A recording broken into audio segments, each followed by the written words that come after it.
Chapter 14.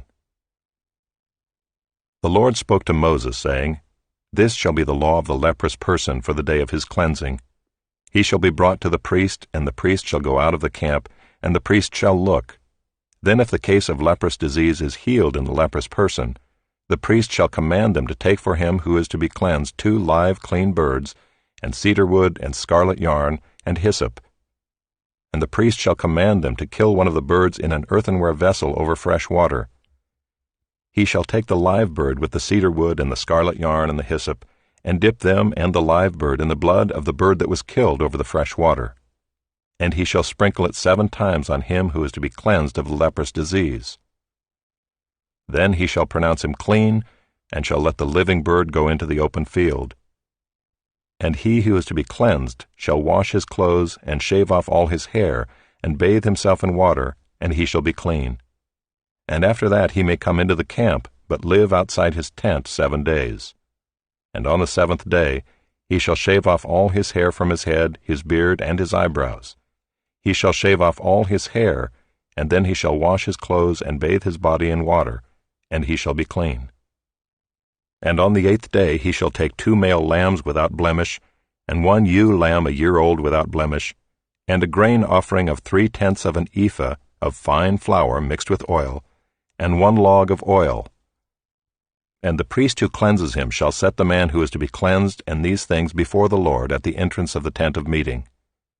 And the priest shall take 1 of the male lambs and offer it for a guilt offering, along with the log of oil, and wave them for a wave offering before the Lord.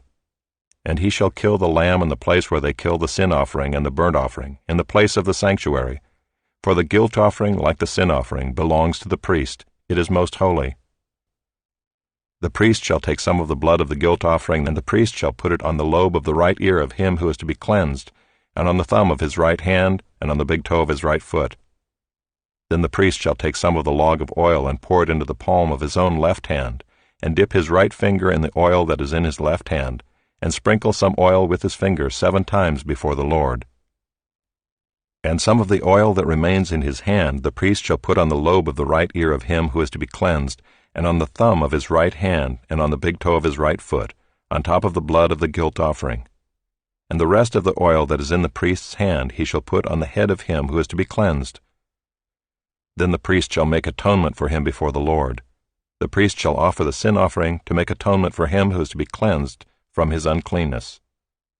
And afterward he shall kill the burnt offering, and the priest shall offer the burnt offering and the grain offering on the altar. Thus the priest shall make atonement for him, and he shall be clean. But if he is poor and cannot afford so much, then he shall take 1 male lamb for a guilt offering to be waved, to make atonement for him, and 1/10 of an ephah of fine flour mixed with oil for a grain offering, and a log of oil. Also 2 turtle doves or 2 pigeons, whichever he can afford. The one shall be a sin offering, and the other a burnt offering. And on the 8th day he shall bring them for his cleansing to the priest, to the entrance of the tent of meeting before the Lord. And the priest shall take the lamb of the guilt offering and the log of oil, and the priest shall wave them for a wave offering before the Lord. And he shall kill the lamb of the guilt offering.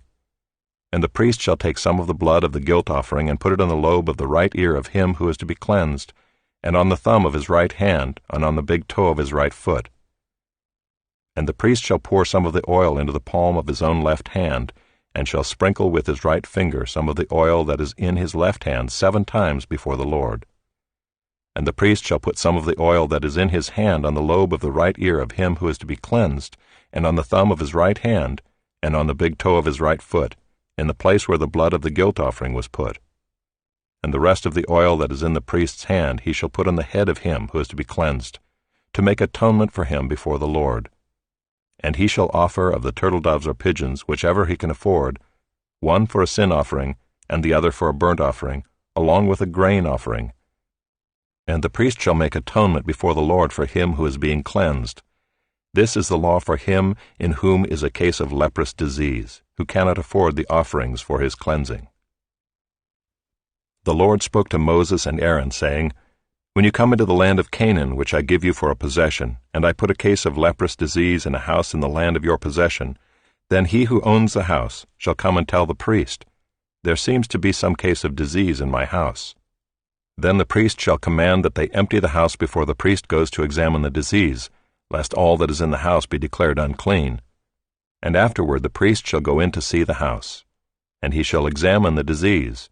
And if the disease is in the walls of the house with greenish or reddish spots, and if it appears to be deeper than the surface, then the priest shall go out of the house to the door of the house, and shut up the house 7 days. And the priest shall come again on the 7th day and look. If the disease has spread in the walls of the house, then the priest shall command that they take out the stones in which is the disease and throw them into an unclean place outside the city.